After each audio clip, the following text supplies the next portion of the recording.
It's Will. It's Adventures in Anime. And today I'm going to be talking about ADIEU Galaxy Express 999. The first thing that I have to say about this is that I found this on, I think it was on Prime, and it was described as like a classic anime. It's from 1981. I was like, cool, old school anime, sci-fi, it looks right up my alley, I'm just going to watch it.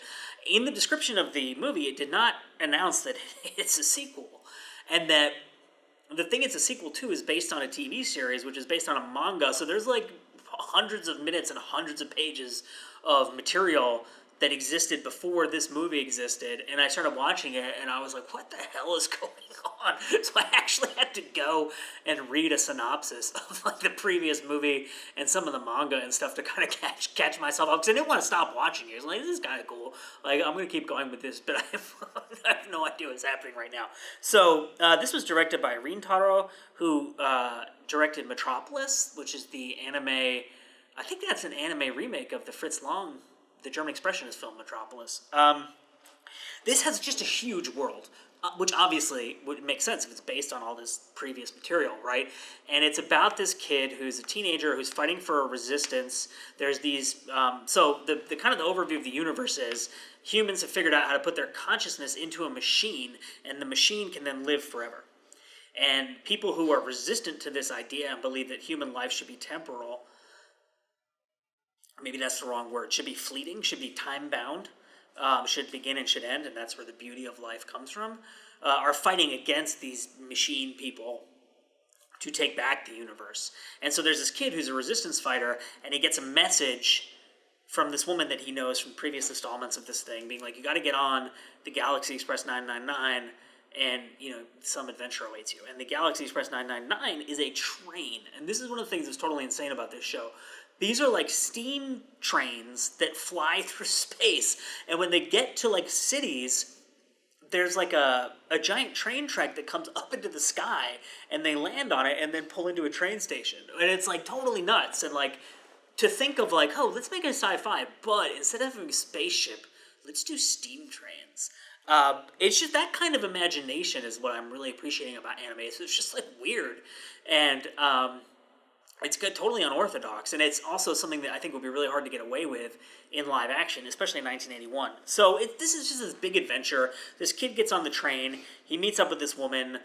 There's these people called the Promethean, who are like these evil kind of like people who are lording over the universe, and they're connected to the robot people.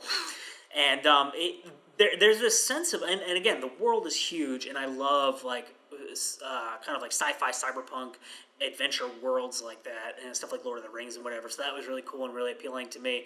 It's just, and this is an enormous movie. Like this movie ends with one of the most insane sequences I think I've probably ever seen, especially in an animated movie, where people are fighting. If I remember correctly, people are fighting on top of a flying train as a giant, like, galactic witch is destroying a planet with like this enormous howling shriek. So it's completely bananas. And there's a plot twist in here that I really, really loved that comes in the third act that kind of reminded me of the Wachowskis. It was reminiscent of both The Matrix and Jupiter Ascending, and then also Cloud Atlas, actually. I'm not going to tell you what it is, but it's really dark. And it was really... this is not a dark movie. Like, this seems like it's for kids, like middle school age kids, whatever, 10 through like 13 or so. It's not like an adult anime. It gets really dark, and I really appreciated that. I thought it was a really interesting twist, and it kind of undermines a lot of what you've seen before that. Because I think it's for younger kids, it's not... I didn't love it in the sense that, like, I'm going to tell everyone to go see it and I want to watch it again. I appreciated it for what it is, but it's not, like, one of my favorite animes I've ever seen. But it kind of reminded me of, like, animated adventures from the 70s and 80s. So, like, the Hobbit movie. Were there Lord of the Rings? There was a Lord of the Rings movie, too, right? Like, an animated one. And, like, that kind of stuff from that era. So, ADIEU Galaxy Express 999 is the name of this movie. And it's a fun, crazy space adventure. It's worth checking out if you're into those things. My name has been Will. This has been Adventures in Anime. Believe it or not, my name will continue to be Will. And we will see you next time.